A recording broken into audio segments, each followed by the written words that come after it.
வணக்கம். இன்றைக்கு பொருட்பாலில் அங்கவியலில் இகல் என்கின்ற அதிகாரத்தில் 10வது குறள். இகலானாம் இன்னாத எல்லாம் நகலானாம் நன்னயம் என்னும் செருக்கு. இகலானாம் இன்னாத எல்லாம் நகலானாம் நன்னயம் என்னும் செருக்கு. இகலான் இன்னாத எல்லாம். இகலானாம் அப்படின்னாக்கா இகலை உடையவன். அந்த இகலான், அந்த இகல் அப்படிங்கிற ஒரு விஷயத்தால் தான், அந்த மாறுபாடு அப்படின்ற ஒரு விஷயத்தால் தான் இன்னாத எல்லாம், இனிய இன்னாத ரெண்டு இருக்குல்ல, அந்த இன்னாத நமக்கு துன்பம் தரக்கூடிய எல்லா விஷயங்களும் பார்த்திங்கன்னா எதனால் அப்படின்னா இந்த இகழ்னால தான்.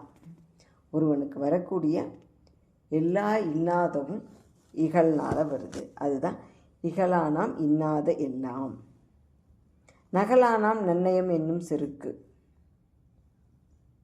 அப்போது நகல் அப்படின்னாக்க சிரிப்புன்னு அர்த்தம், நகைச்சுவையில் சிரிப்பு. ஆனால் இங்கே நகல் அப்படின்றதுக்கு என்ன பொருள் எழுதுகிறாருன்னா நட்பு அப்படின்னு எழுதுகிறார். ஏன் அப்படின்னா எப்பவும் சிரித்த முகத்தோடு, அந்த மாறுபாடில் பெருசுப்படுத்தாமல் சிரித்த முகத்தோடு இருக்கிற ஒருத்தனுக்கு தான் நட்பு இயல்பாகும் இல்லைங்களா. அப்போது அந்த நட்பு ஒன்றுனால தான் நன்னயம் என்னும் செருக்கு. இந்த நன்னயம் அப்படின்றதுக்கு ரெண்டு பொருள் சொல்கிறாங்க. என்ன? நல்ல நீதி. செருக்கு அப்படின்றதுக்கு செல்வம் அப்படின்ற பொருள் எழுதுகிறாங்க. ஓகே, செருக்குன்னா இப்போது நம்ம சொல்கிற மாதிரி செருக்கு, அவனுக்கு பெரிய தலை செருக்கு ஜாஸ்தி அப்படி கிடையாது. செருக்கு அப்படிங்கிறது செல்வம் அப்படின்ற பொருள் வருது. நன்னயம் அப்படின்றதுக்கு ரெண்டு பொருள் வருது. ஒன்று, நல்ல நீதி என்னும் பெரும் செல்வம் அவனுக்கு கிடைக்கும். எதனால்? நகலானாம், சிரிப்பினால், அந்த சிரிப்பினால் கிடைக்கக்கூடிய நட்புனால் நல்ல நீதி அப்படின்ற பெரும் செல்வம் அவனுக்கு கிடைக்கும். இன்னொரு பொருள் என்ன சொல்கிறாங்க? நன்னயம் என்னும் செருக்கு அப்படின்னா பெரும் நன்மை. நன்னயம் அப்படின்னா பெரும் நன்மை அப்படின்ட்டு எப்போவுமே நன்மை, நிறைய நன்மை. ஏன்னா நிறைய நல்லவர்களோடு நமக்கு நட்பு இருக்கும்போது நிறைய நன்மை தானே நமக்கு கிடைக்கும்.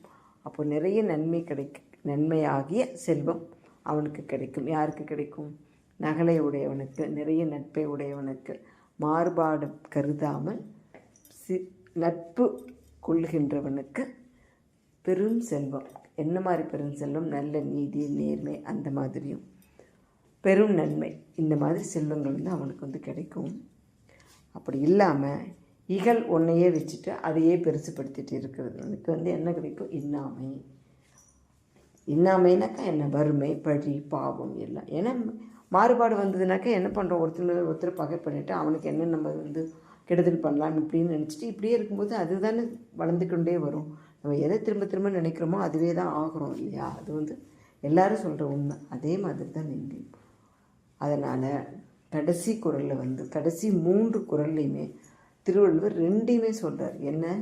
இகழ் வச்சுருந்திங்கன்னா அதனால் நமக்கு வரக்கூடிய துன்பங்கள் என்ன, அது இல்லாமல் இருக்கும்போது அந்த மாறுபாடை பெரிதாக கருதாமல் எல்லோரிடமும் நட்பு பாராட்டும் போது நமக்கு கிடைக்கக்கூடிய நன்மைகள் என்ன அப்படிங்கிறது 3 குறள்லையும் சொல்கிறாரு. ஒவ்வொரு குறளையும் இகழ்னால் வர தீமையும் அது இல்லாதனால வரக்கூடிய நன்மையும் சொல்லிட்டே வர்றாரு. கடைசி குறளையும் அதே மாதிரி அந்த ரெண்டுக்கும் உரிய காரணங்களை சொல்லி முடிக்கிறாரு.